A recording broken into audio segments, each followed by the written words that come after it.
Добрый день, дорогие гости и подписчики канала Растюхи.ком. Меня зовут Наталья. Мой сад находится в Украине, недалеко от Одессы. Сегодняшний ролик посвящен гейхерам. Многие южане опасаются выращивать этот многолетник в жарком и сухом климате, считая, что гейхеры не очень хорошо себя чувствуют у нас. Конечно, здесь для них не самый идеальный климат, однако при правильном уходе они вполне нормально себя чувствуют, по крайней мере гораздо лучше, чем хосты. У меня растет несколько сортов гейхеры, и мне очень нравится это растение, хотя я не могу сказать, что поклонница этого многолетника настолько, чтобы собирать коллекцию. Моя слабость – это крупные гейхеры, поэтому у меня в основном только такие сорта. Также у меня растет одна тиарелла и одна гейхерелла. Обычно эти растения продают в одном разделе с гейхерами. Для тех, кто пока не знает, хочу объяснить, что тиарелла – это существующий в природе вид, а гейхерелла – гибрид, полученный от скрещивания гейхеры и тиареллы. Но первое место по разнообразию сортов занимает именно гейхера, хотя гейхерелла и тиарелла считаются более простыми в выращивании. Но об их отличиях я, возможно, сниму отдельный ролик, а сегодня поговорим больше именно о гейхерах. Гейхера – это травянистый многолетник, произрастающий в дикой природе в лесах Северной Америки. Свое название она получила по имени немецкого ботаника Иоганна Генриха фон Гейхера. На сегодняшний день известно около 60 видов. Это растение получило широкое распространение в декоративном садоводстве совсем недавно, в прошлом веке, потому что до этого в садах выращивали видовые гейхеры, которые были довольно невзрачными в сравнении с современными гибридными сортами. И вот как только началась серьезная селекция этого растения, стали появляться новые яркие, очень декоративные сорта, в мире садоводства после этого начался бум на гейхеры. Главным достоинством гейхеры являются листья. Это одно из самых эффектных декоративно-лиственных растений.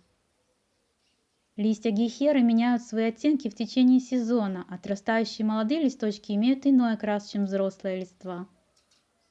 И таким образом весь сезон это растение удивляет вас другим обликом. На сегодняшний день выведено огромное количество сортов, и мне кажется, нет вообще такого оттенка, который бы не присутствовал в окрасе листвы гейхеры. Выведены сорта с очень темным, практически черным листом. Листва гейхеры декоративна не только цветом, но и формой. Есть резные листья, более округлые или гофрированные.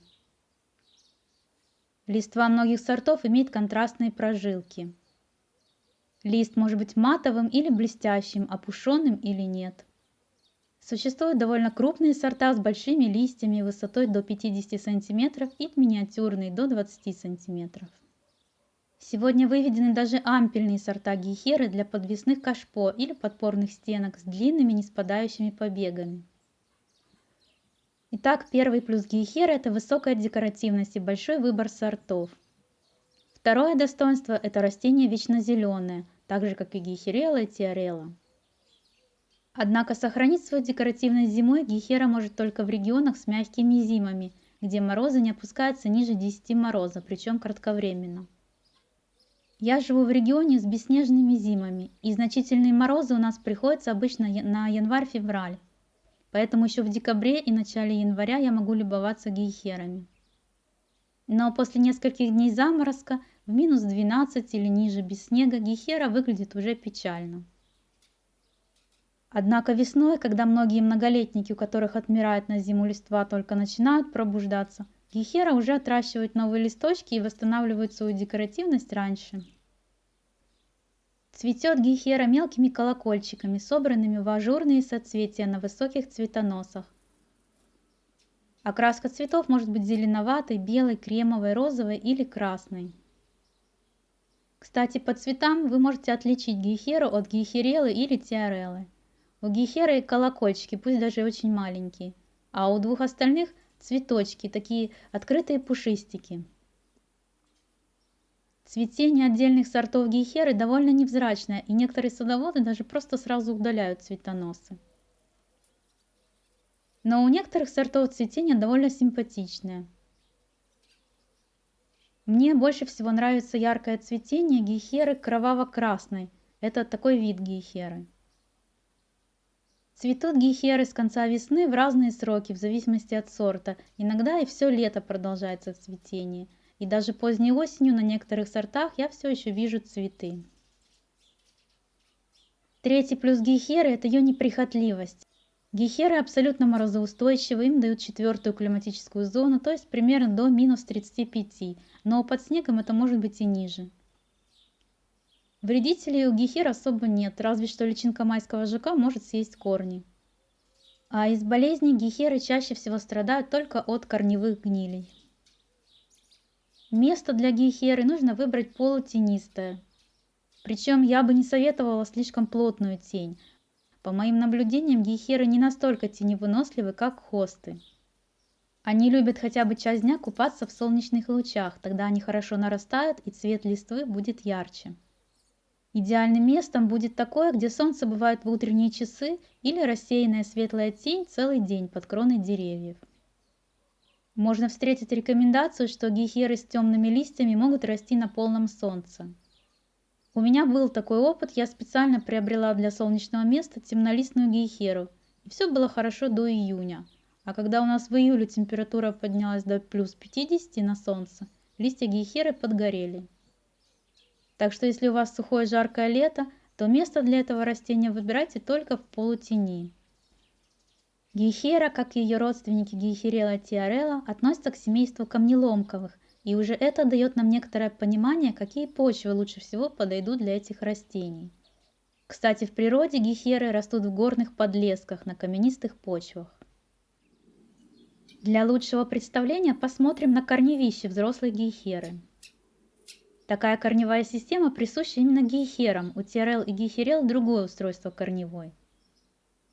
Первый вывод, который можно сделать, что такое корневище будет легко загнивать в тяжелой переувлажненной почве.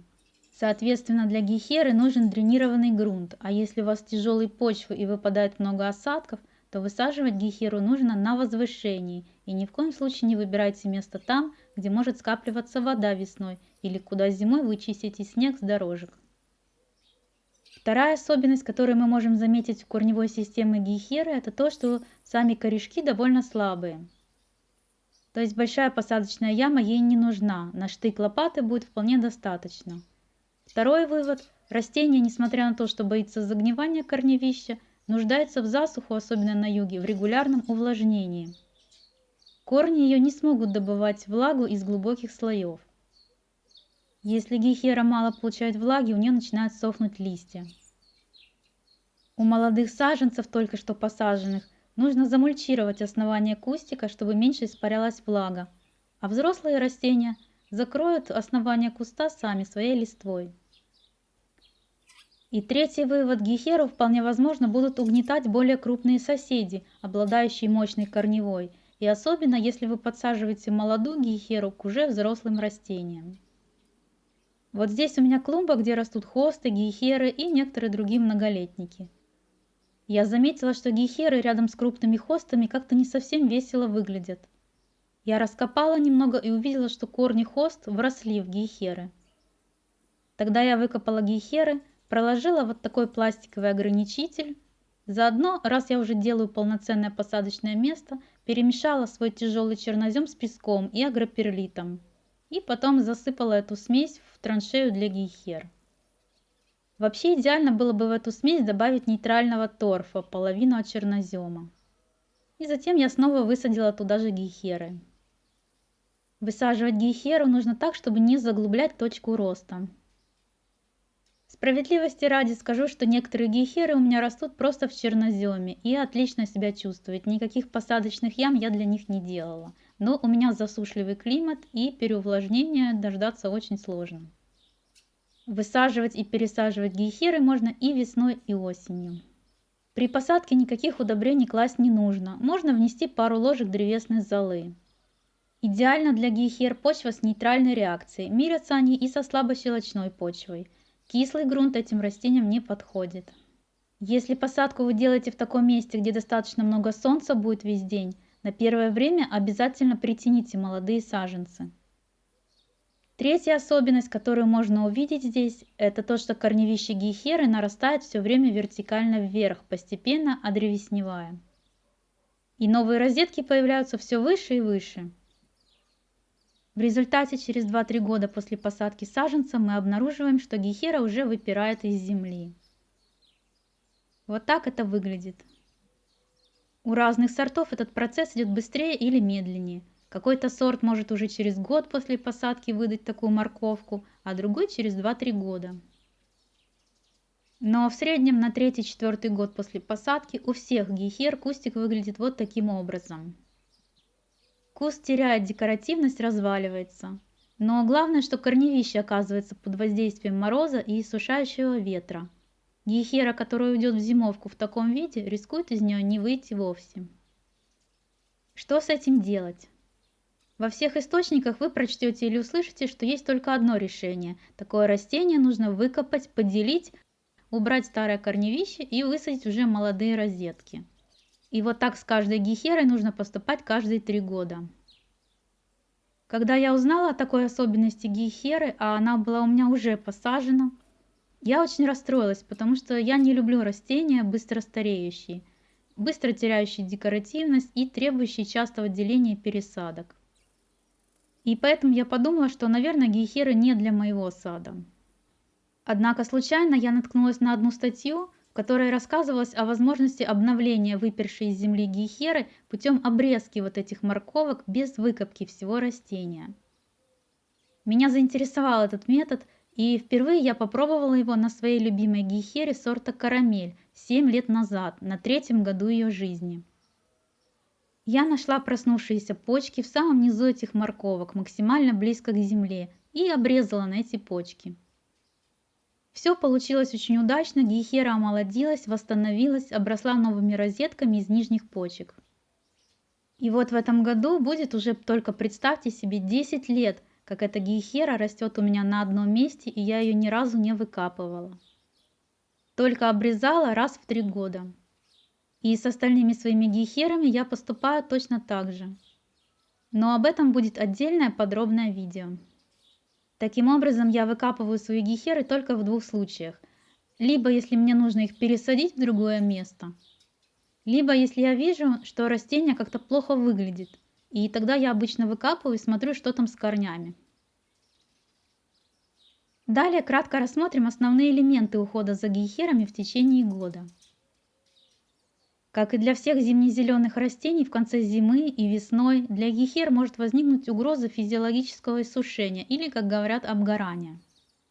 Если растение окажется на полном ярком солнце в период, когда грунт еще не оттаял, гехера может погибнуть, поскольку листья испаряют влагу, а корни не работают и не снабжают влагой листья. Нужно позаботиться о том, чтобы до полного оттаивания земли гехеры были притенены. Не нужно торопиться и срезать весной все старые, некрасивые после зимы листья. Ведь растению чем-то нужно поддерживать фотосинтез до того, как отрастут новые листочки. Лучше дождаться, когда установится полностью теплая погода, начнут отрастать молодые листики и затем уже удалить старые. Совершенно не обязательно удалять все старые листья, если они сохранили приличный вид. Чем больше листьев останется, тем лучше для растения.